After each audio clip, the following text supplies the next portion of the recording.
All right, welcome to the Wednesday Night Warriors once again. Episode 3, the show where we watch AEW Dynamite and NXT and review them both and try to tell you which show was the better show in this war, because it is a war. Last week, quick recap. The ratings war. AEW won 677,000 viewers to 673. NXT continues to tighten the race. This time, only 4,000 viewers separated them. AEW, that is their 30th win to NXT's 5. And our Wednesday Night War scoreboard. Last week, we both picked NXT as the better show. You guys in the True Heels group, you guys voted for AEW by a vote total of 28 to 23. You guys didn't agree with us. That's okay. You can't always be right. We're tied. NXT won, AEW won on the Wednesday Night Warrior scoreboard. Your vote does not mean more than our vote. So it was 2-1. And that's just the way we're going to do it every week here. Before we start talking about tonight's shows, let me remind you that please give us a thumbs up, because this is hard work, folks. This is hard work trying to watch both shows at the same time. We're doing this for you. Our eyes dart back and forth, like I said. One thing catches our attention, we might miss a few things. We rely on each other. We're warriors. We're still doing it. We're not going to give up. We're going to keep doing it. Make sure you subscribe if you aren't already, and comment at the end of the video. Let us know if you agree with us on our thoughts on both shows. AEW starts with a tag team championship match. Oh, by the way, NXT also starts with a tag team championship match. AEW QT Marshall, Dustin versus Paige and Omega. NXT Imperium versus Breeze and Fandango. Right away, I am more interested with the NXT because of the mock entrance that Fandango does on Imperium with the remix to their theme. That was a bopski. I need to download that. that was pretty cool with the mocking the entrance of Imperium. What the fuck was on Breezango's hair? He was trying to be Fabio. Oh, I get it. I was like, what the fuck is wrong with this guy's hair? Why did he come out with a random blonde wig? I thought he was pulling a rib on Trips. On the screen, it said Marsupial and Fabio. They were mocking Eichner and Barthel. During the AEW match, I had a lot of... I'm watching on the TNT app. I had a lot of bleeps. Did you have any technical issues during the match? Or was that just me on the app? Wow, okay. No, just you. Must be an TNT app thing. Omega eventually pins QT Marshall. They successfully retain their tag team championships. And on the NXT side, a big clusterfuck at the end. In the share, Birch and Lorcan, dirty finish. Aichner with a sloppy DDT for the win. Chris, your thoughts on both matches? So I really like the Omega Hangman and I forgot who they fucking fought already. The what do you call them? The Natural Nightmares? Yeah. Natural Nightmares. Yeah, I didn't know QT Marshall could move like that. Yes, I was also impressed. I was pretty surprised. Because he just looks like a regular dad. You know what I mean? Like, he doesn't do much, but like draft teams on his computer and drink beer all day. But he impressed me a lot. And that tag match flowed a lot better than the other tag match, the Imperium versus Breezango match. First of all, they had a commercial break way too fucking early. If you're going head to head against each other and you're both putting out tag matches, you don't put a commercial break in the first 8 to 10 minutes of the show. Like, literally made no sense. That spot at the end with the DDT was pretty sloppy. I think he got there late because it was supposed to finish. It was supposed to break up the count, but he got there like a tad bit late, so that's why it looked kind of sloppy. So I was more invested into the AEW tag match. We see a Velveteen Dream segment, and he's on his stupid couch. Dexter Lumis is behind the couch. He very gently puts a drawing next to Velveteen Dream. The drawing is of him and Dream as NXT Tag Team Champions. Dream eventually looks at the drawing. He says, sorry, Loomis, Dream is a solo act. But we know Dexter Loomis's drawings are a work of art, masterpieces. They come true. They come true in real life. Are we going to see these guys as tag team champions eventually? The tag team title picture in NXT is very convoluted, and now we're getting this tease. Yeah, I actually would like to see them as a tag team. They could be called like the Velvet Creeps. The Peaky Blinders. I would like that. I don't know. They just give me a Peaky Blinders feel. I don't know. It's an interesting dynamic. I guess we're gonna see Dream in NXT for the foreseeable future. We see Damien Priest with a fire Puerto Rican shirt, and I just realized what I'm gonna be taking shots for in this episode. Anytime there's some Puerto Rican mention. Absolutely.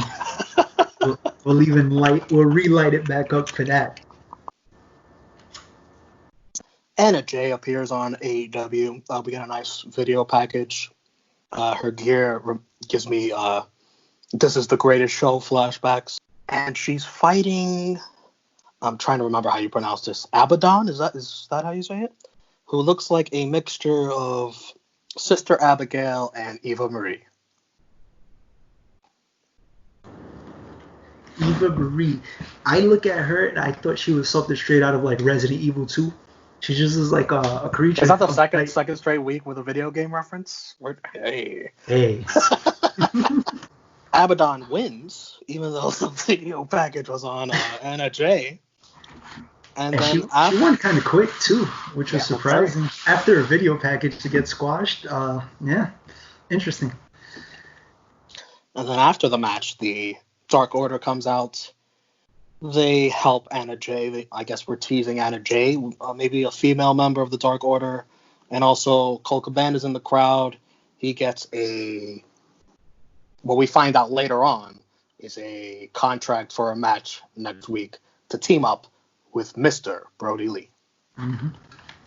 Yeah, I guess they're trying to build a stable up. They need women in the Dark Order too. She'll probably be number 7.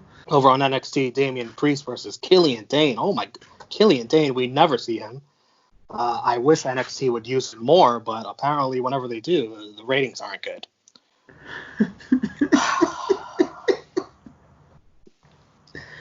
Damien Priest is still selling the back injury from In Your House, which I liked. But Priest wins anyways with a beautiful crossroads. I like it. He's putting on. We getting time on TV. I like Puerto Rico. Killian Dane. We see Robert Stone is drunk guy Robert Stone. He's hanging out near the plexiglass, and Killian Dane does something that makes him fall down. Bangs on the plexiglass or some shit like that. We'll talk more about drunk guy Robert Stone in a few. Over on AEW, MJF versus Billy Gunn. Well, don't call him all that. Don't call him Gunn. WWE still owns that trademark. They can't call him Billy Gunn for real. No, he's just Billy. Get the fuck out of it. But you could use Austin Gunn. And if he comes out with his kids, then they're called the Gun Club. Yeah.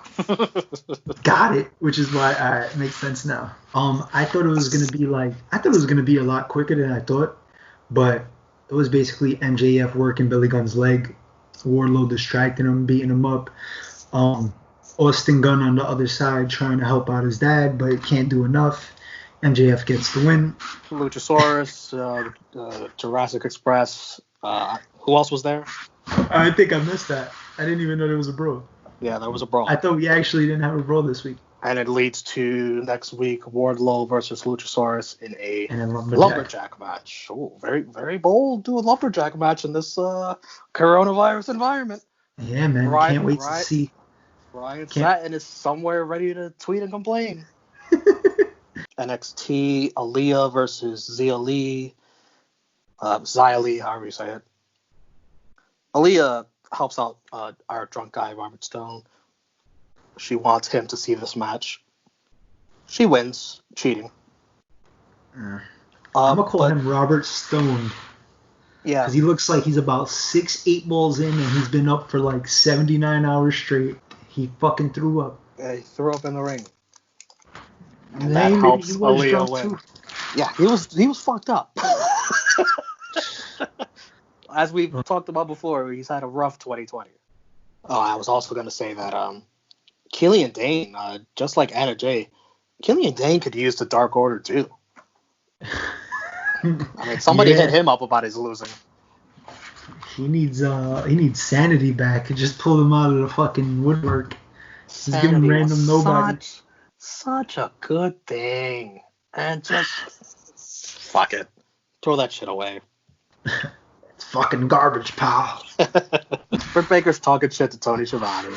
Swall's driving whatever that is that drives the goat Britt Baker around. The Rolls Royce. And she looks at Britt Baker and she says, "Where to, Doctor?" Freaking great flashbacks of The Undertaker saying, "Where to, Stephanie?" And I think she even calls Britt Baker a heifer. Oof. And then drives her off. We'll see where she takes Britt Baker later on. Over on NXT, Timothy Thatcher is doing his best Stu Hart impression. He is stretching dudes. Pause. I kind of like this. This was kind of funny. It was. And he looks all grizzled and shit. He just plays that part perfectly. The guy looks like he's in pain. And we all know he's a badass because he beat Matt Riddle. Which, forget about it. He's not on NXT anymore. No mention of that. Then it's time for some undisputed therapy. For Roderick Strong. Roderick Strong needs it. I mean, this Dexter Lumis thing is really getting to him. Adam Cole and Bobby Fish, they take Roderick to a therapist, a very renowned therapist, who turns out to be Kyle O'Reilly. Yeah, with his fucking beard out. He looks like a grown Chucky doll. They do the typical therapy thing where you get scene drawings and you have to describe what you see. Roderick Strong, he sees Dexter Lumis in one drawing. He sees a trunk in the other drawing. and Kyle O'Reilly tries to disguise his voice. He doesn't get caught. But then he's eventually prescribing Roderick Strong to conquer his fear of the trunk by going into a trunk. So Adam Cole and Bobby Fish, they take him to a trunk. Roderick Strong's ready to get in the trunk. And then he sprints like Usain Bolt away from the trunk. This was funny. It was a very good segment. Backstage segment with Keith Lee and Adam Cole. They continue to tease this feud coming. Keith Lee breaks the hourglass that was, of course, handed to Adam Cole from Scarlett. He shouldn't have done that. Very disrespectful in my eyes. Cody promo. He throws a pity party that Kyle Barber would be proud of.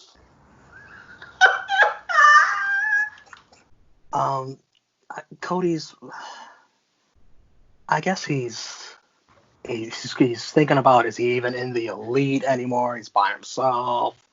All he has is Arn Anderson. If this is teasing a heel turn, this is a terrible booking decision. If it is. Because Cody is one of the best baby faces on AEW. Yeah, I don't think it's a heel turn. I think it's more of him separating himself from the elite. Because he is. I hope it's just that. I think he's the most over babyface on the roster. Yeah, or him or Orange Cassidy, I would say. Easily, So, top, they're definitely one or two or top three in anybody's eyes. So, to turn him heel would definitely be a mistake. I hope not. And then we get the debut of Ricky Starks. I hope no relation to John Starks. Oh, definitely not. You know why? Okay, Knicks fans get triggered. Don't even fucking get me into it. John Starks is a choke. Ricky Starks is the stroke daddy. Wow. Stroke fucking daddy. You were spitting there. Oh, I got a little in me sometimes. That's what she said.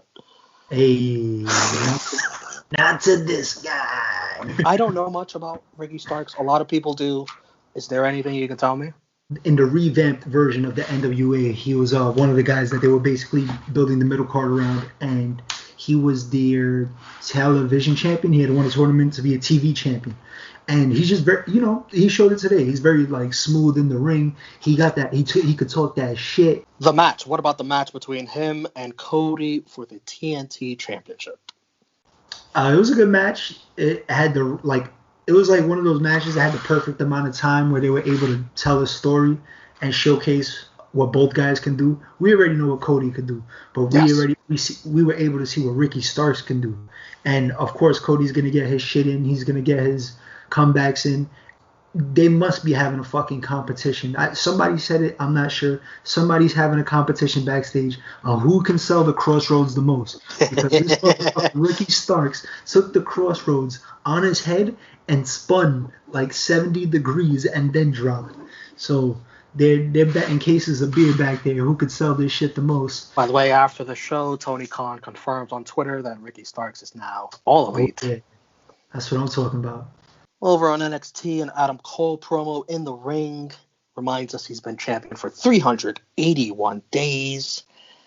And he's ready to go after Keith Lee and get that North American Championship so he could be the champ, baby. The double champ. Ooh. I can already see the t-shirts. Must buy. Keith Lee comes out, interrupts. Then Johnny Gargano interrupts and reminds Keith Lee who won last week between the two of them. Keith Lee, with a very underhanded remark, says that when he was holding Candace last week, that it was the most action she's gotten. Fuck. Very inappropriate by Keith Lee. Oh. Johnny Gargano's upset. And then Finn Balor comes out. The nerve of Finn Balor to call someone transitional. What? Oh. Throughout this whole promo, I'm wondering, where the hell is William Regal? This is too much chaos. And of course, William Regal appears on the Titantron and says next week there will be a triple threat match for the North American Championship between Keith Lee, Finn Balor, and Johnny Gargano. And the winner will face Adam Cole. Winner take all North American Championship and NXT Championship. When? July 8th. Take that, Fyter Fest. I'm surprised they didn't save the triple threat match for July 1st, the first week of Fyter Fest. But that would have been too obvious, I guess. Yeah. Counter booking. Yeah. I'm going to be sorely disappointed when we're watching both shows. And on July 8th, there's a DQ or something and there's no double champ. I'm having very painful True Rewind flashbacks in your house triple header when they had the tag team titles, the world title, the IC title, and they just completely didn't go through with it. Nope. They just reversed everything back to where it was. Over on AEW, Young Bucks versus the Super Bad Squad, Kip Sabian, Jimmy Havoc. I thought this was a good match. Young Bucks just always impress, obviously. I'm still meh with Kip and Havoc. But the Young Bucks deliver, always. After the match, the Young Bucks obviously win. After the match, Butcher and the Blade, FTR, they come out. Another brawl. Thoughts on this segment? The match was really good. Nick Jackson is fucking amazing. The way he can climb up and down ropes without dying is crazy. His athleticism, his balance is I never really besides Phoenix and a few other guys, I've never seen anything like that. What the fuck were the Butcher and the Blade wearing? What the where? I have no words. Crab fucking sailors. I like the AEW dark results on the bottom of the screen. But you the viewer, you're watching this right now, you don't need all that. All you could do is just subscribe to True Real Hate. We have Dark Power hosted by our stat king, John Paul Martin. He covers AEW Dark. He covers NWA. Now, And Impact. yeah, and just about to say Impact as well. So that, you don't need the Dark results on the bottom screen. Just watch the match and then come back here and watch Dark Power. Coming soon to NXT. Excuse me, hold on. There's another Puerto Rican Wednesday nights. The nights for Puerto Ricans. Mercedes Martinez. Man, We got another one. Once. Bronson Reed comes out on NXT. They got a thick boy. Very, very disturbing. Apparently, he's a thick boy. Thick with 2 C's, by the way.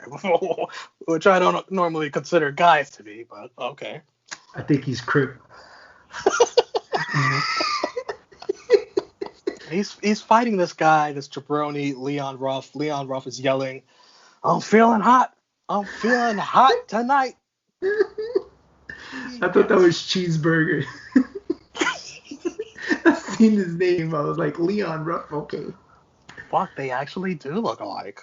Yeah. Leon Ruff is no match for Bronson Reed. He's squashed. After the match, Reed calls out Karrion Kross, who fucked him up last week. Next week, it'll be Reed versus Kross. I don't know about that one, Chief.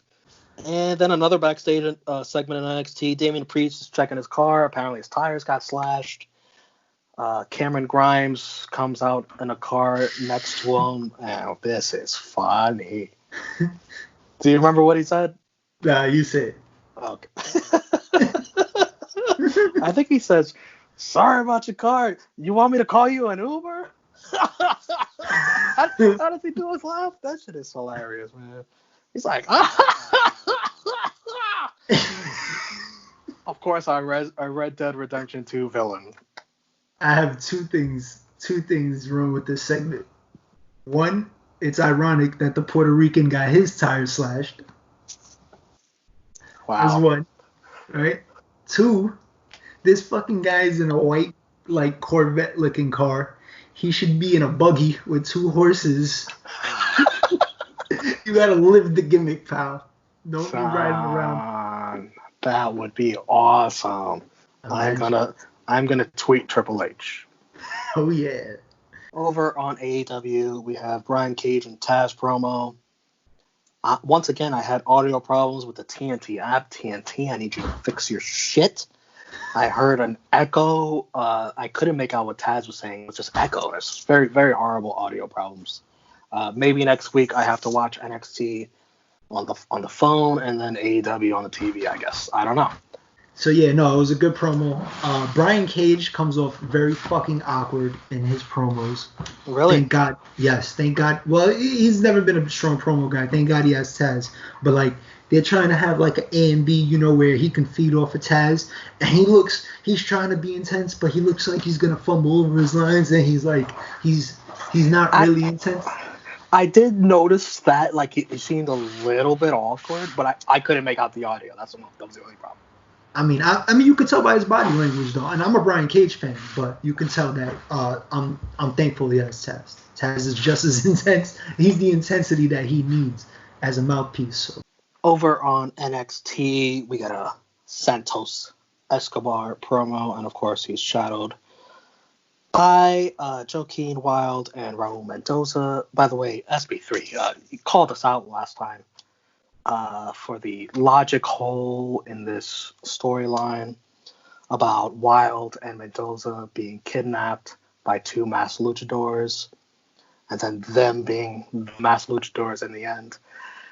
I can explain this very easily with 2 different ways. 2 different ways. It's only a logic hole if you make it a logic hole. I can think of 2 ways that this makes plenty of sense. One way. You could easily stage this. You know, you're throwing everybody off by just picking 2 randos off the streets, maybe 2 jabronis, and like, here, put this mask on and pretend to abduct me. That's one explanation. The other explanation, okay, let's just say there are 2 more luchadors out there on the loose somewhere, and they actually did abduct these guys. Maybe Mendoza and Wilde they just took their place. They're like, maybe they were like, brainwashed, and they were better than those two luchadors, and those two luchadors got fucking put in a ditch somewhere. I don't know. Very easy to explain this. I don't know if you have another explanation that you could. There's no logic, It's just only if you make it one. No, the first option pretty much sums it up. Yeah. If you're the cartel, you can easily stage two guys kidnapping you, so it doesn't look like you're dirty. SP3 begging you to go travel to Mexico once. Yeah, or just watch Ozark. I'm dying to watch that. I'm on season 3. I'm dying for this one to want to finish it, and she's taking forever. Escobar cuts a decent promo, and it's interrupted. Drake Maverick comes down. He's obviously pissed off because he got duped like a fool. I was really on the Drake Maverick train. I was all believing Drake Maverick. I wanted him to get a contract, be in NXT again. I didn't want him to be fired. But now I'm hopping off the Drake Maverick train because, wow, he's just an idiot now. Going into a 1-on-3 battle, they fuck him up. Phantasma driver through the table, rough landing. Rough landing for both Drake Maverick and Escobar. Yeah, he did. I wrote in my notes, he did. There was a Jon Moxley promo in AEW. Did you catch this? He was spitting some fire. It feels like the intensity is there, but I don't know. It's just something off. It's just like I don't get drawn in. Maybe it's because like I'm still like this part of me still kind of sees him as Ambrose. But only because I known him first as Ambrose before I really known him as Jon Moxley. So now it's taking me time to adjust to Jon Moxley because I'm so used to Dean Ambrose. So it's a learning curve for me. It's like I'm happy for him and I'm hyped for him, but like Mox isn't one of the guys I want to see in AEW. I'm happy he's champ, but I'd rather see guys like Luchasaurus or fucking the Young Bucks or Hangman. Yeah, I don't know. It's a weird. Me and Mox have a weird relationship. It's just too much of the. You still see Dean Ambrose. You've been what's the word? Poisoned or something. Preconditioned. That's a better word.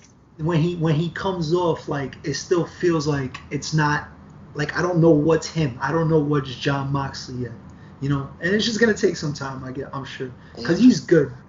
But it's just like I don't know. The promos lately just just haven't done it for me. It's fascinating stuff. We catch up with Dr. Britt Baker. She's in the fucking garbage. What the hell? Rebel tries to come save her, but she gets fired and then rehired. I love Rebel, but that's besides the point. I love Brett. Her too, but they have good chemistry, and I can't wait till she gets back in the ring. It's just fun to see her like in these little segments and shit, even though she can't. They're doing a good job with her. They're doing a good job with her while she's on the shelf. Yeah, and Rebel's a good compliment. Like first she was just like there in the background, and now she's like starting like to be more involved, and it's just better and better. So.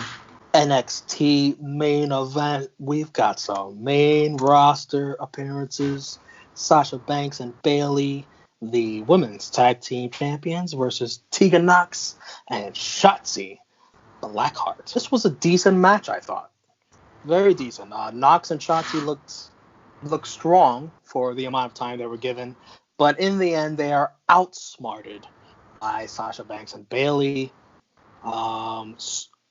Shotzi has Sasha in a, cattle mutilation. And Bayley comes in with a chair. Tegan takes it from her. The ref argues with Tegan. And then that allows Bayley to help Sasha out. Sasha turns it into the bank statement and gets the tap out for the win. Yeah, it was better than I thought it was going to be. Even though Sasha and Bayley are good. But, I don't know. I was curious to see how Tegan and Shotzi would how they would gel. But it was pretty good. And Shotzi's crazy. Thank God she didn't kill herself. Because every time she jumps off of something, I fear for her safety and everybody else's. But yeah, I like the match. There's always the NXT versus main roster thing where sometimes you make NXT look like shit, and sometimes you make NXT look like they belong. And I think for this match, it wasn't a squash. They erred on the side of making NXT look like they matter. Over on AEW, Trent and Chuck, best friends, versus Les Sex Gods. Chris Jericho and Sammy G. Sammy G again with the horrible karaoke. Not enough of that. Matt Hardy on commentary. Matt Hardy is the modern day Mick Foley. How many faces does he have? How many versions? How many versions does he have? And this match. Thoughts on this match?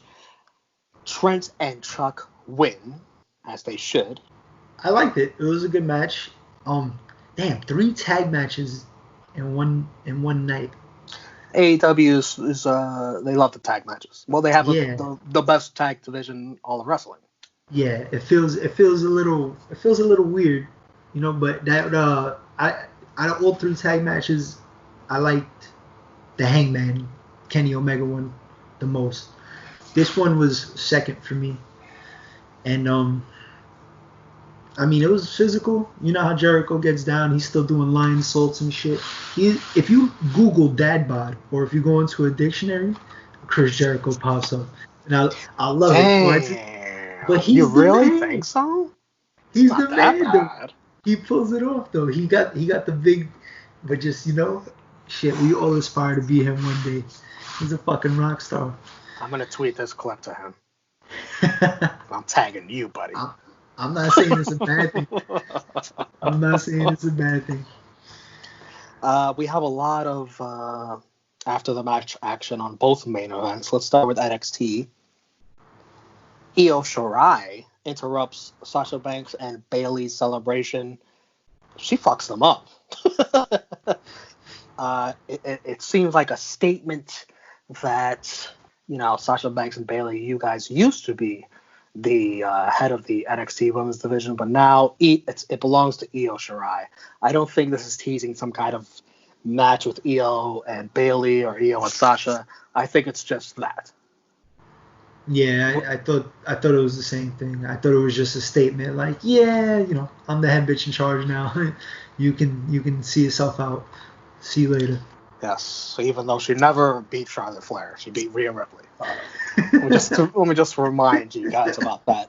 And then over in the AEW aftermath after the tag team match, there's a cameraman who takes off his whatever he was dressed up in. It's Orange Cassidy. And he beats up Chris Jericho. A nice little Superman punch. We miss you, Roman Reigns. Orange Cassidy gets a little bit of revenge for that brutal, hellacious beatdown from last week.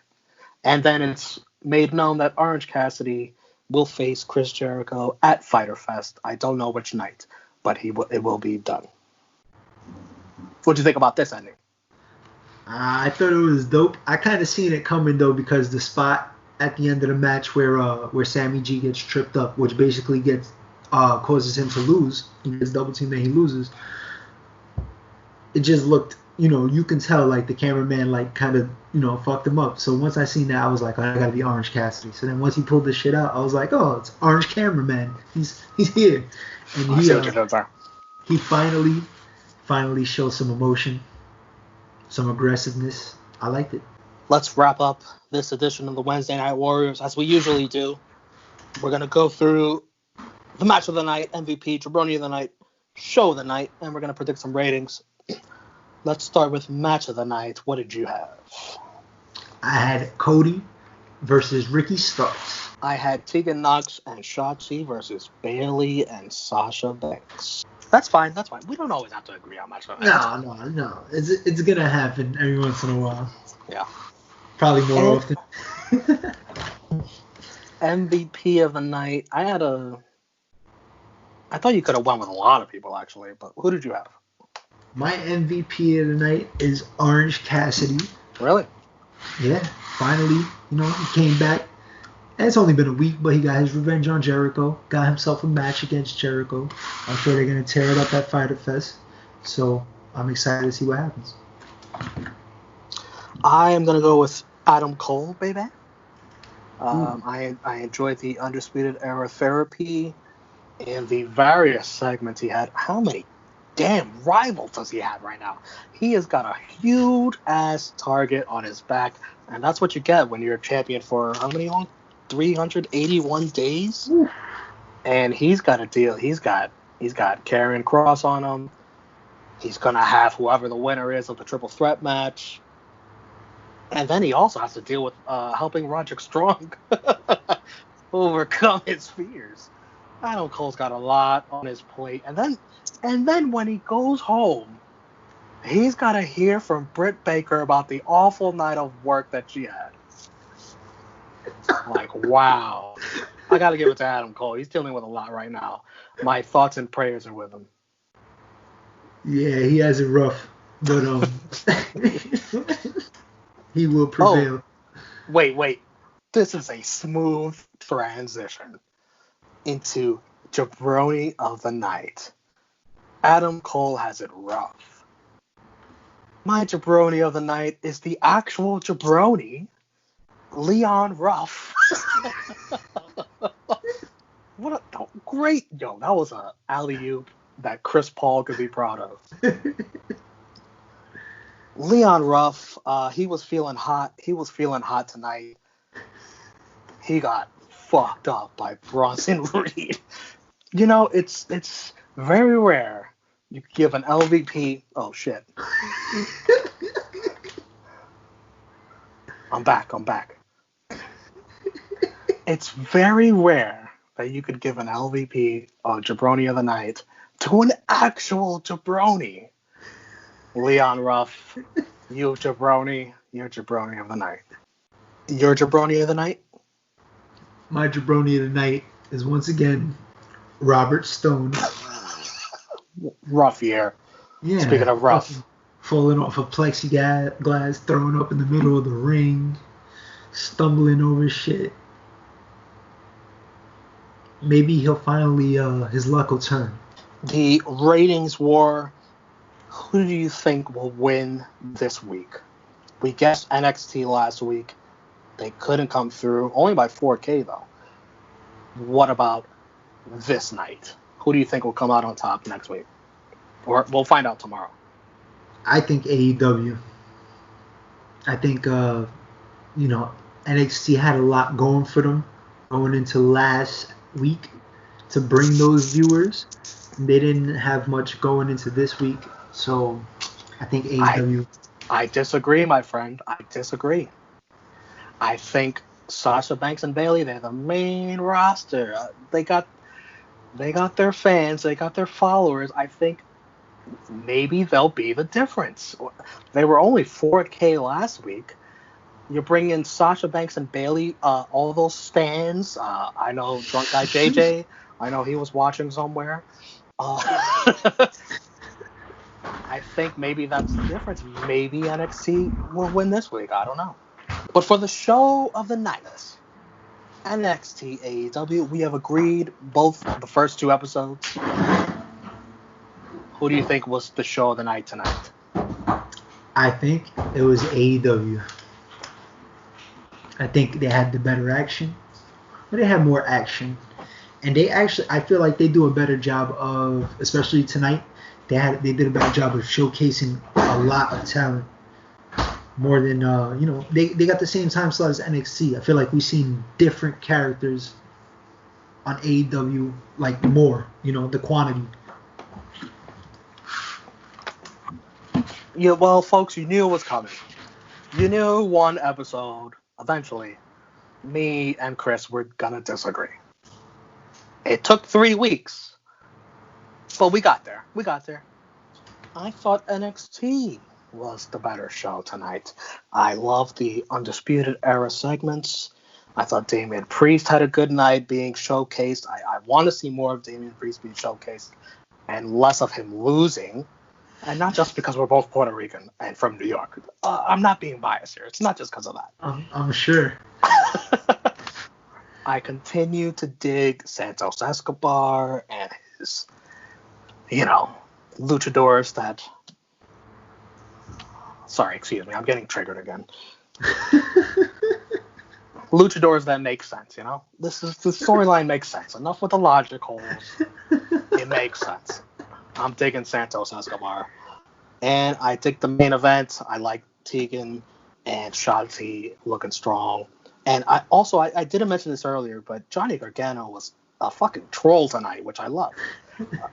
I'm digging Johnny Gargano as a heel. So NXT is my show tonight. And then, of course, wow, this is going to lead to another. This time, the True Heels group poll is going to mean everything. Because you are going to break this little tie that me and Chris have. So if you aren't already in the True Heels group, make sure you join. The link is in the description. You guys will be the deciding vote for the Wednesday Night Warriors on what was the better show. Before I sign off on this, I want to quickly mention what's coming up next week because they advertise a lot of shit for next week. NXT, we have Bronson Reed versus Karrion Kross, Cameron Grimes, our favorite Red Dead Redemption villain, versus Damien Priest, and of course the huge triple threat match for the North American Championship, Keith Lee, Johnny Gargano, and Finn Balor. I feel like we should at least do this prediction. Because that's a huge match. Who do you think wins that North American Championship match? And of course, the winner faces Adam Cole July 7th. I don't know.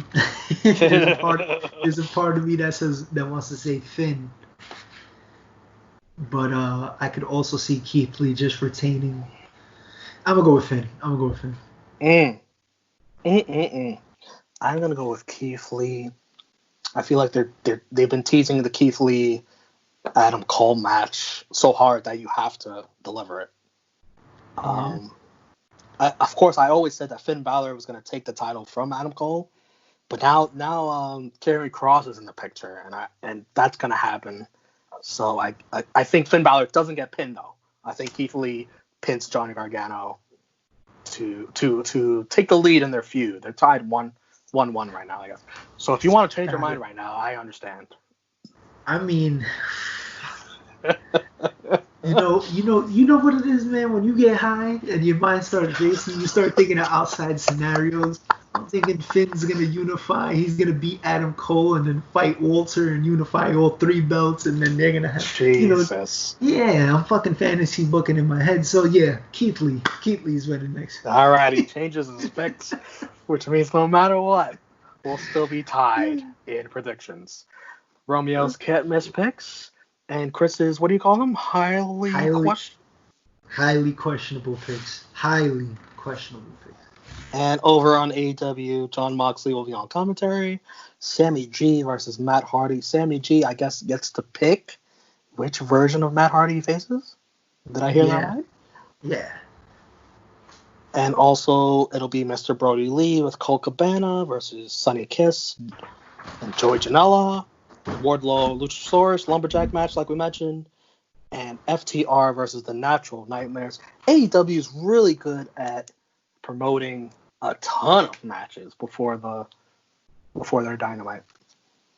I mean, that's cool though. It's better than showing up to, let's say, Monday Night Raw and not knowing half the card and be like, oh shit, there's a Natalya versus fucking I don't know, whoever Jabroni. I get what you're saying. I mean? So that's better than nothing. And did they announce a Cody match?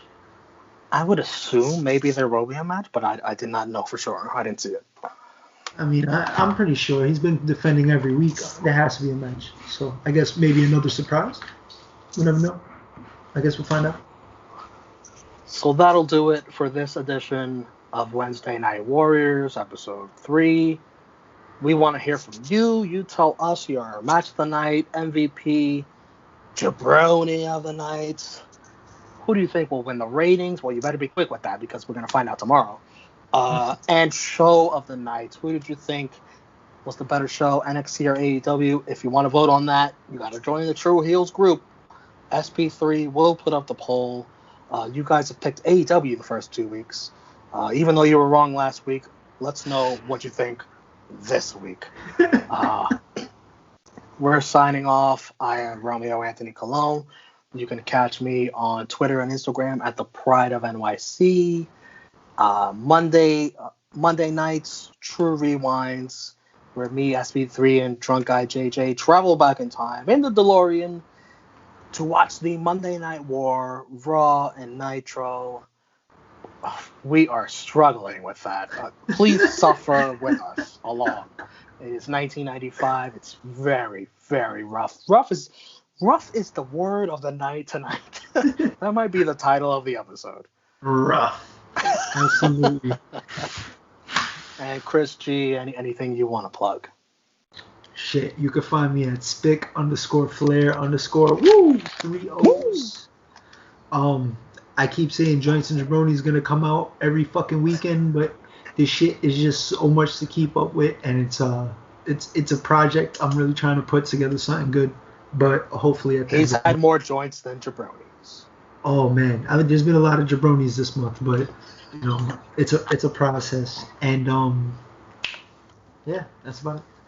Thank you guys for watching. We'll see you next week on the Wednesday Night War.